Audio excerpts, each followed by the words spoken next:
Yeah. Hello everyone. Good evening to all. I hope you all are good. Today's video we will discuss about solar system जो कि exam से हमारे पूछे जाते हैं. Exam point of view से बहुत इम्पोर्टेंट हो जाता है ये जो पर्टिकुलर लेक्चर है ये एसएससी सीजीएल आने वाला है NTPC MTS CDS CDS NDA and all जो वनडे एग्जाम होते हैं इंडिया में उसके लिए बहुत यूजफुल होगा. So please take care and pay attention fully and हो सके तो आप नोट्स लेके साथ में बैठिए. जो बुलेट पॉइंट्स है उनको नोट कर सकते हैं. Okay, so let's start it today's video. Okay, तो जब हम लोग सोलर सिस्टम के बारे में सोचते हैं तो सबसे पहला वर्ड तो यही आता है कि सोलर सिस्टम होता क्या है. ओके, तो इसमें सबसे पहले जो आती है कॉस्मोस. हमारे पिछले एग्जाम सीजीएल में पूछा गया था कि ब्रह्मांड का दूसरा नाम क्या है, तो कॉस्मोस है. आप लोग ये याद रखिएगा. तो हमारी कॉस्मोस में billions of galaxies, stars and planet solar system, जिसमें कि एक हम लोग जानते हैं जो अपना हम लोग का सोलर सिस्टम है, that is our solar system, and asteroid belts, comets, meteors, black holes, dark energy, it's all found in our cosmos. So हम लोग उसके बारे में, इन सब के बारे में एक एक करके आगे डिस्कस कर लेंगे.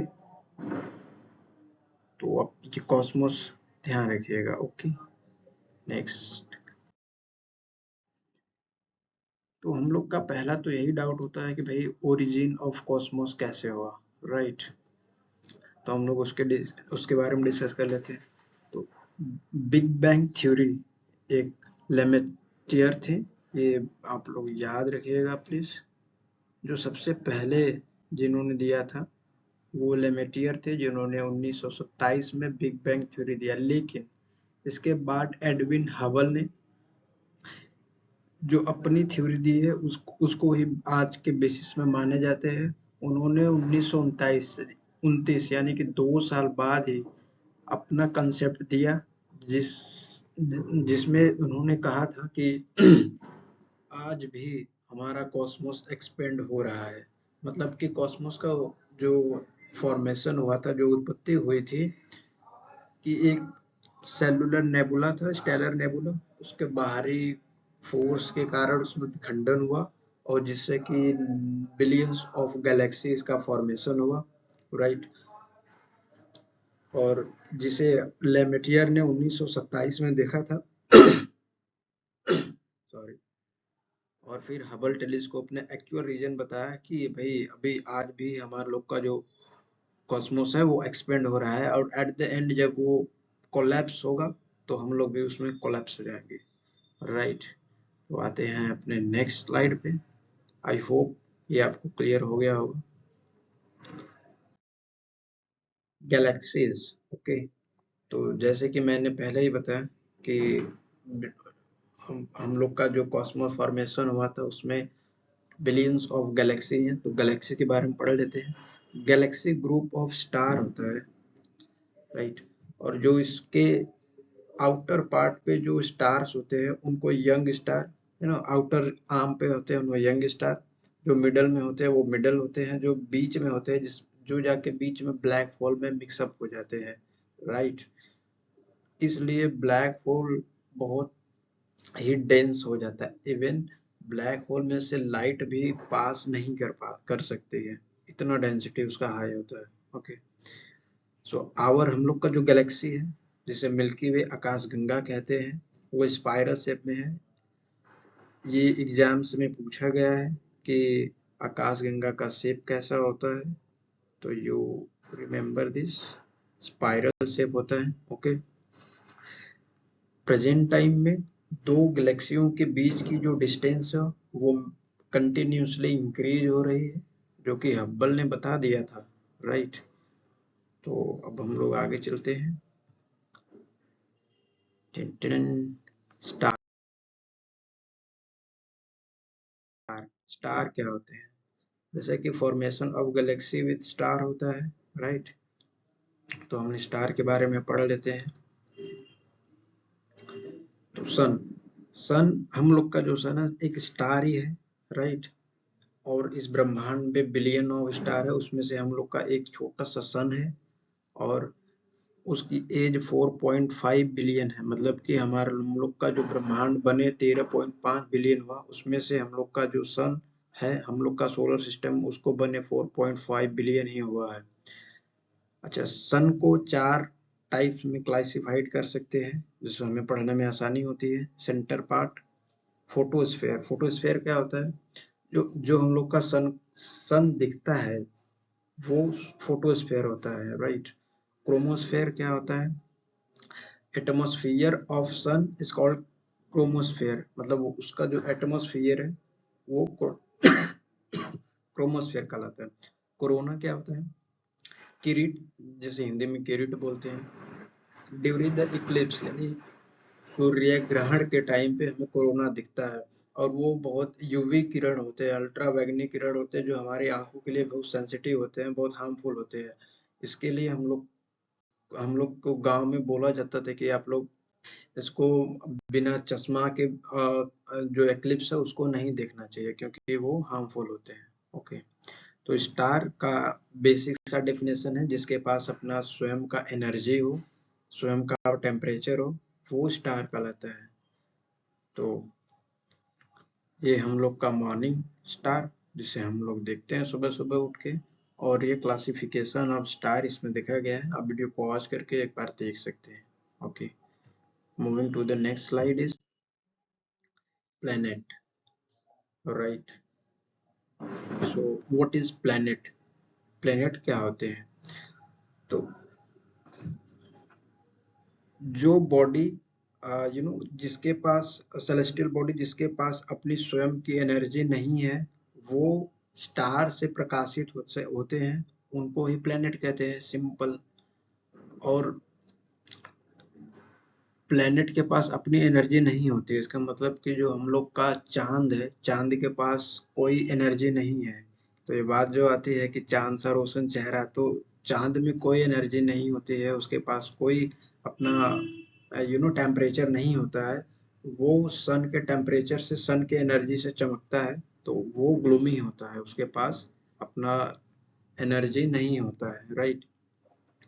इस पे कुछ लोगों ने अपना सिद्धांत दिया है, जिसमें कि टॉलमी 114 एडी, एडी मतलब आफ्टर जीसस, उसको एडी बोलते हैं, BC before the Christ is. तो टॉलमी जी ने अपना जियोसेंट्रिक हाइपोथेसिस दिया था। इनके अनुसार था कि भाई जो अर्थ है वो सेंटर में है और जो सन है वो अर्थ सेंटर का रिवॉल्यूशन कर रहा है, परिक्रमा कर रहा है, जो कि ये गलत है। 1553 में कॉपरनिकस जी ने आया, उन्होंने अपना हेलियोसेंट्रिक हाइपोथेसिस दिया। इनके अकॉर्डिंग सन जो है कि सेंटर में है और जो प्लैनेट्स है उसके अराउंड में चक्कर लगाते हैं, उसमें से एक सन भी है, वो भी एक प्लैनेट है। ओके। तो सन हम लोग के सूर्य का चक्कर लगाता है और सूर्य हम लोग के गैलेक्सी का चक्कर लगाता है, और हम लोग अभी एकदम आउटर आर्म पे हैं गैलेक्सी के, अपने मिल्की वे के, राइट। ओके। 2006 में इंटरनेशनल एस्ट्रोनॉमिकल यूनियन एक एक एस्ट्रोनॉमिकल पे एक संगठन है जो कि प्लैनेट्स के बारे में थ्योरी या प्लैनेट्स का रूल्स रेगुलेशन जो भी है हम लोग को देती है, उसके बेसिस पे हम लोग पढ़ते हैं। प्राग में एक समिट हुई थी 2006 में, उसमें प्लैनेट डेफिनेशन रिवाइज सिस्टम दिया गया था कि भाई अगर कोई प्लेनेट है तो ये मिनिमम क्वालिफिकेशन है, जिसको फुलफिल करेगा तो उसको हम लोग प्लेनेट की कैटेगरी में मेंशन करेंगे, राइट। तो दो सबसे इम्पोर्टेंट रूल्स है कि भाई जो प्लैनेट्स है उनका साइज मोर देन मून होना चाहिए। ये नहीं कि भाई उसका साइज जो है कि हम लोग के चांद से भी छोटा है और प्लैनेट बोला जाए, तो ऐसा नहीं है। और जो प्लैनेट होगा वो अपने नीबर यानी कि अपने पड़ोसी के ऑर्बिट को ओवरलैप या इंटरसेक्ट नहीं करेगा, राइट। इसमें एक एक्सेप्शन था, प्लूटो। 2006 के पहले प्लूटो को हम लोग ग्रह की श्रेणी में कंसीडर करते थे, लेकिन 2006 में हमारे वैज्ञानिकों ने पाया कि भाई जो प्लूटो है वो आउटर प्लेनेट हम लोग का जो है, यानी कि वरुण को ओवरलैप कर रहा है, इंटरसेक्ट कर रहा है, और जिस इसका जो साइज है वो मून के साइज से भी छोटा है। इसके वजह से जो साइंटिस्ट थे उन्होंने इस प्लूटो को बौना ग्रह की श्रेणी में रख दिया है। ओके, आई होप ये क्लियर हो गया होगा कि प्लेनेट भाई जिसके पास अपनी एनर्जी नहीं होती है, टॉलमी और कोपरनिकस को आप लोग ध्यान रखिएगा। ओके, और ये 2006 का था, इसको आप लोग प्लीज रिमेम्बर दिस। ओके, आगे चलते हैं। ओके, ये हम लोग का है सोलर सिस्टम, इसको एक बार आप लोग पढ़ लीजिए। राइट, ये है सन, ये है इसके सबसे करीब मरकरी, जिसे बुध कहते हैं, यहाँ पे आप देख सकते हैं। ये है मरकरी, ये है वेनस जिसके शुक्र कहते हैं, ये है अर्थ, राइट, ये है अर्थ, ये है मार्स। ये एस्ट्रॉयड बेल्ट है, एस्ट्रॉयड बेल्ट मार्स और जुपिटर के बीच में पाए जाते हैं, प्लीज रिमेम्बर दिस। मार्स ये हो गया और जुपिटर ये हो गया, इसके बीच में ये जो पार्ट है, ये वाला पार्ट, ये एस्ट्रॉयड बेल्ट है। न जाने कितने बार ये एग्जाम में पूछ गया कि भाई एस्ट्रॉयड बेल्ट किन दो ग्रहों के बीच में पाया जाता है, तो वो मार्स और जुपिटर है। अच्छा, इस एस्ट्रॉयड बेल्ट के जो अंदर के ग्रह हैं, राइट, जो ये सब ग्रह हैं, इनको हम इनर प्लेनेट बोलते हैं, और जो इसके बाहर है इसे हम बाह्य ग्रह बोलते हैं, राइट। तो ये भी आप लोग याद रखिएगा कि अंदर में 4 ग्रह होते हैं और आउटर पार्ट में भी 4 ग्रह होते हैं। तो Mercury, Venus, Earth, Mars, Jupiter, Saturn, Uranus, Neptune. Hindi में एक बार देख लेते हैं, क्योंकि एग्जाम्स में इंग्लिश में ही नाम दे देता है, तो उसकी वजह से आप लोग दोनों याद रखेंगे, हिंदी और इंग्लिश दोनों। तो बुध, शुक्र, पृथ्वी, मंगल, बृहस्पति, शनि, अरुण, वरुण। तो आप लोग प्लीज इसको याद रखिएगा। ओके, एक एक करके हम इन सारे ग्रहों के बारे में आगे पढ़ लेंगे। तो ये हो गया सन, सन में ये हमारा राउंड कर रहे हैं सारे ग्रह, राइट। ये सब जो आ रहे हैं ये हैं उल्काएं, राइट। तो ये सब आप लोग ध्यान रखिएगा। आगे चलते हैं। ओके, मरकरी, अब एक एक करके हम सारे ग्रहों के बारे में पढ़ लेते हैं। मरकरी, जिसे हम बुध ग्रह भी कहते हैं, ये सबसे नियरेस्ट प्लेनेट है, सन से सबसे करीब में होता है, और इसके पास कोई अपना सैटेलाइट नहीं है, कोई अपना एटमॉस्फेयर नहीं है। द रीजन बिहाइंड दैट, क्योंकि ये सूर्य के सबसे करीब होता है, जिसके वजह से इसका gravitational force as compare to sun gravitational force very low. So that's why sun का जो ग्रेविटेशनल फोर्स है इसके सैटेलाइट को अपनी ओर अट्रैक्ट कर लेता है, इसके वजह से इसके पास एक भी सैटेलाइट नहीं है। इसका जो रोटेशन है वो 59 दिन में होता है। अच्छा, यहाँ पे रोटेशन और रिवोल्यूशन, रोटेशन एंड रिवोल्यूशन, ये दो बातों को हम लोग जान लेते हैं। रोटेशन में होता है घूर्णन, मतलब कि यू अज्यूम दैट आप जहाँ पे खड़े हैं या बैठे हैं वहां से आप एक राउंड घूम लीजिए, वो आपका हो गया रोटेशन। रिवोल्यूशन क्या होता है कि आप जहाँ पे हैं वहां से अपने घर का एक राउंड लगा लीजिए, वो हो जाएगा रिवोल्यूशन। तो रोटेशन एंड रिवोल्यूशन दो चीज आप लोग ये ध्यान रखिएगा। अच्छा, मरकरी के पास अपना एक आर्टिफिशियल सैटेलाइट भी है जिसका नाम मरियन 10 है, इसको भी याद रखिएगा आप लोग। कलर इसका ग्रे या ब्राउन बोल सकते हैं आप, क्योंकि इस पे आयरन और टाइटेनियम भारी मात्रा में पाए जाते हैं, इसके वजह से इसका कलर ग्रे या ब्राउन कलर का हो जाता है। ओके, आई होप ये क्लियर हो गया होगा कि मरकरी सबसे nearest planet to the sun. Okay, next to the next slide, Venus. Wow, तो हम वेनस के बारे में पढ़ लेते हैं। ये है वेनस, सबसे गर्म ग्रह है, और इसका जो सन से सेकंड ग्रह है, इसके एटमॉस्फेयर में 95% कार्बन डाइऑक्साइड पाए जाते हैं और ये इतना तेज चमकता रहता है कि इसे मॉर्निंग स्टार या इवनिंग स्टार भी कहते हैं। Due to the shape of this Venus, इसको सिस्टर ऑफ अर्थ कहते हैं, क्योंकि अर्थ का जो यानी पृथ्वी का जो शेप है और जो वेनस का शेप है एज कंपेयर टू इक्वल है, मतलब 19-20 का फर्क है, ये बोल सकते हैं आप।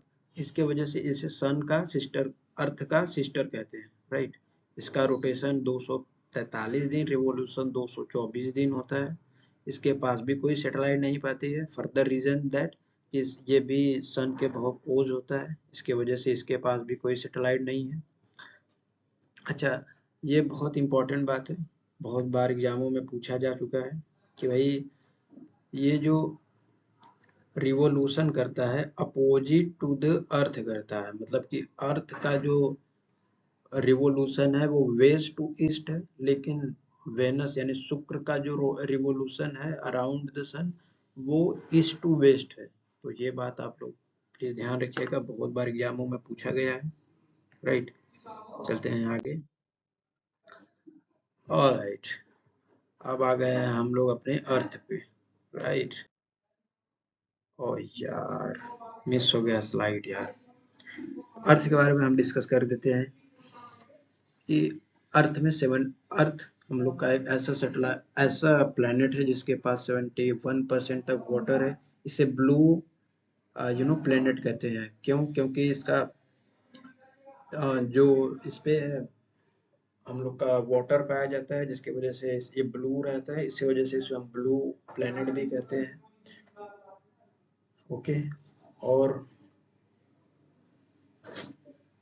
ये थर्ड है एज अ दूरी ऑफ सन, और इसका जो रोटेशन है वो 24 घंटा में होता है। इसका रिवॉल्यूशन जो होता है 365 दिन में होता है। ये अपने एक्सेस पे 23.5 डिग्री तक झुकी हुई है। बस यही था अर्थ में, और कुछ तो है नहीं। हाँ, इसके पास एक अपना नेचुरल सैटेलाइट है जिसका नाम मून है, राइट। तो मून एकमात्र पृथ्वी का अपना उपग्रह है, ये बात याद रखिएगा, क्योंकि ये बहुत बार एग्जामों में पूछा गया कि भाई अर्थ का भाई एकमात्र उपग्रह सैटेलाइट कौन सा है, तो वो मून है, राइट। ओके, यहाँ पे टेम्परेचर पाया जाता है, जीवन की संभावना अर्थ पे ही होती है। और due to the global warming, earth का जो हम लोग का ग्लेशियर वो पिघल रहा है, और जो सी लेवल है वो कंटिन्यूसली इंक्रीज हो रहा है, राइट। तो ये सब बातें थी, आपको याद रखिए, प्लीज रिमेम्बर दिस। ओके, हम लोग अब मार्स पे आते हैं, मार्स को डिस्कस कर लेते हैं। तो इसे रेड प्लेनेट कहते हैं। क्यों? क्योंकि इस पे आयरन ऑक्साइड भारी मात्रा में पाई जाती है। इसका टिल्ट एंगल है 24 डिग्री, लाइक वाइज अर्थ, और इसका जो रोटेशन है 24 घंटे है, रिवोल्यूशन 687 दिन है। याद रखने की जरूरत नहीं है, एग्जाम में नहीं पूछता है। इसके पास 2 सैटेलाइट है, फोबोस एंड डीमोस। डीमोस पूरे सोलर सिस्टम का सबसे छोटा सैटेलाइट है, और इसका इस पे जो हाईएस्ट माउंटेन है, ये बहुत इंपॉर्टेंट है, याद रखिएगा, निक्स ओलंपिया। कई बार एग्जाम में पूछा गया है, राइट। तो बस यही था मार्स के बारे में कि भाई मार्स हम लोग के चौथा ग्रह पे पड़ता है, राइट। ये लाल होता है। क्यों लाल होता है? क्योंकि आयरन ऑक्साइड ज़्यादा पाई जाती है। इसका सबसे छोटा जो सैटेलाइट है वो है डीमोस, जो कि पूरे सोलर सिस्टम का भी सबसे छोटा है। और इस पे सबसे भारी, सबसे ऊंचा पर्वत जो पाया जाता है वो निक्स ओलंपिया, ये है निक्स ओलंपिया, राइट। ब्लैक कलर से आपको दिखा देते हैं, ये है निक्स ओलंपिया। ये तो है, गायब ही हो गया। ओके, आगे बढ़ते हैं। I hope this is clear to you. अब आगे बढ़ते हैं। Okay, Jupiter, wow wow, Jupiter तो लार्जेस्ट प्लेनेट है हमारे सोलर सिस्टम का, और ये थोड़ा सा येलो येलो प्रतीत होता है। इसका जो रोटो रिवोल्यूशन है वो 11.86 ईयर में होता है। इसीलिए हमारे यहाँ महाकुंभ मनाया जाता है प्रयागराज में। इस बार महाकुंभ लगने वाला है, जो कि 12 साल बाद लगता है। दैट्स अ रीजन कि 12 साल बाद क्यों लगता है, क्योंकि जुपिटर सोलर सिस्टम में अपने सन का एक रिवॉल्यूशन लगभग 12 साल में करता है। इसके वजह से ये मनाया जाता है महाकुंभ। ओके, इसके पास 95 सैटेलाइट्स हैं जो कि अपना प्राकृतिक है, और सबसे बड़ा इसका जो उपग्रह है वो है गैनीमेड। गैनीमेड न केवल जुपिटर का सबसे बड़ा सैटेलाइट है, बल्कि पूरे सोलर सिस्टम का सबसे बड़ा सैटेलाइट जुपिटर ही है। ओके, तो ये बात आप याद रखिएगा, बहुत बार एग्जामों में पूछा गया है। राइट, और हाँ ये बात है कि भाई जो एस्ट्रॉइड है वो जुपिटर और मार्स के बीच में पाए जाते हैं। Okay okay, among next slide, Saturn. Okay, Shani, इसे हिंदी में शनि कहते हैं। शनि में वलयाकार होता है, इसमें छल्ले पाए जाते हैं, नाम से ही आप लोग समझ सकते हैं। ये हमारे सोलर सिस्टम का सेकेंड लार्जेस्ट प्लेनेट है, और इसका जो फॉर्मेशन हुआ है वो गैसों से हुआ है। इसके वजह से इसका डेंसिटी पूरे प्लेनेट के डेंसिटी से सबसे लो है। सैटर्न को यानी शनि ग्रह को आप पानी में डुबा नहीं सकते हैं। क्यों? क्योंकि as compare to density of Saturn planet and water planet, Saturn planet density is very low as compare to water, so you can't be sink that in water. Right, तो ये होता है, ये इसका फॉर्मेशन गैसेस से होता है। इसके एटमॉस्फेयर में कार्बन डाइऑक्साइड और मीथेन पाए जाते हैं। इसका रोटेशन 11 घंटे और रिवॉल्यूशन 84 साल होते हैं। इस पे 83 सैटेलाइट पाए जाते हैं, और इन 83 Titan is the largest satellite of this planet. Okay, तो ये आप याद रखिएगा, क्योंकि टाइटन कई बार एग्जामों में पूछा गया है। ओ, ये तो मैं ठीक है भाई, कोई दिक्कत नहीं है। टाइटन आप लोग याद रखिएगा, लार्जेस्ट सैटेलाइट है शनि उपग्रह, शनि ग्रह का। ओके, और आगे चलते हैं। ओके ओके, ये भाई शनि छूट गए थे, शनि देव कृपा बनी रहे आप सब पर, हम सब पर। ये है शनि ग्रह, सबसे लो डेंसिटी है इसका, पानी में डूब नहीं सकता है। इसके वलयाकार तरीकों से इसमें प्लेनेट पाए जाते हैं जो इसका रंग लगाते हैं। 83 इस पे उपग्रह होते हैं। राइट, तो ये सब बात आप लोग याद रखिएगा। वाह, अब हम आते हैं यूरेनस पर। यूरेनस, जिसे हिंदी में अरुण अरुण कहते हैं, या करेक्ट अरुण कहते हैं।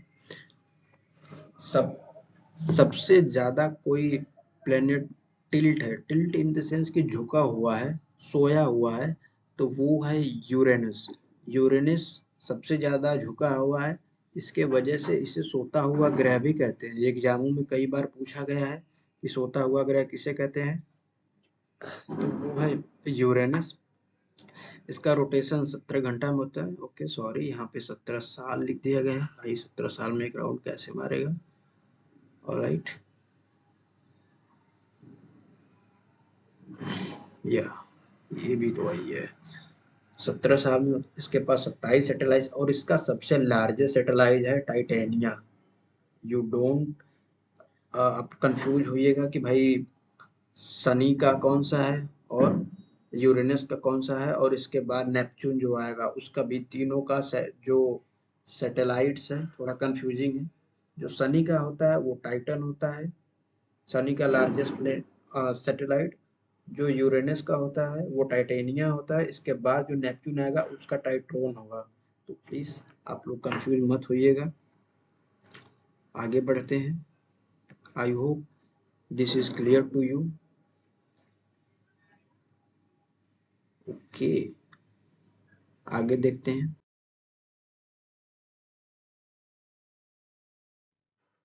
Neptune, right.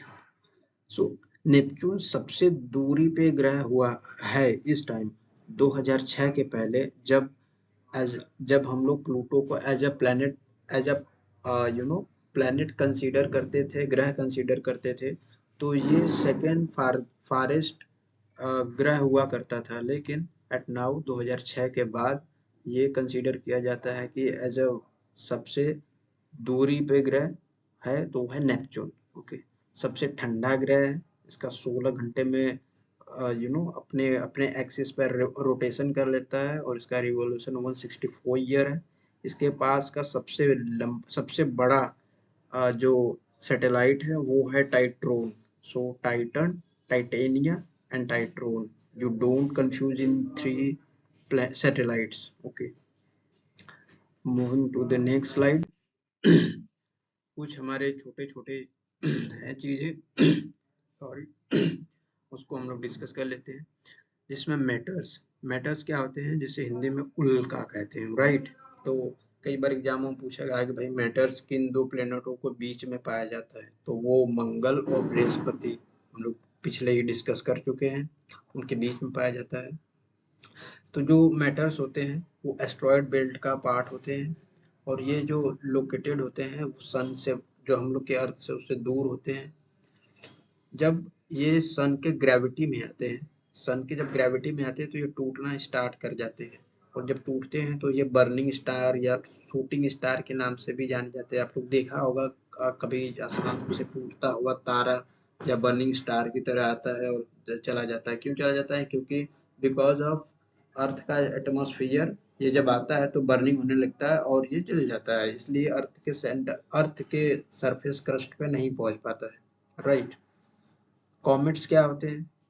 कॉमेट्स ये हम लोग के सन से बहुत दूर होते हैं। इसको क्या पुच्छल तारा शायद कहते हैं हिंदी में, I forget it, comets.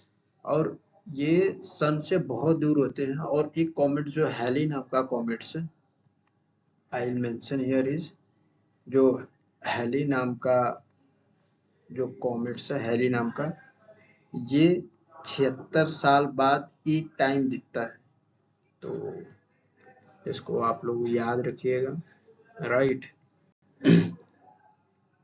Okay, या एक बात और है, ये लास्ट स्लाइड होगी।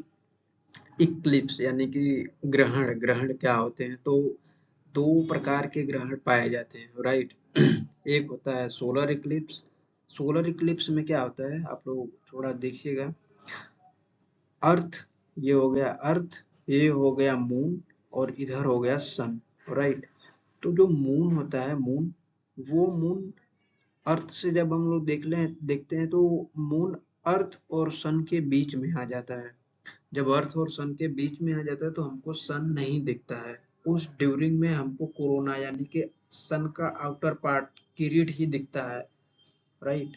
तो इस प्रक्रिया को हम लोग कहते हैं सूर्य ग्रहण, सोलर इक्लिप्स। ये बहुत शॉर्ट टाइम के लिए होता है, क्योंकि जो मून है और सन है और अर्थ है, तीनों चीज हम लोग का मूवमेंट करते रहते हैं, इसलिए इन लोग का जो लाइन है वो हमेशा इक्वल नहीं रहता है, राइट।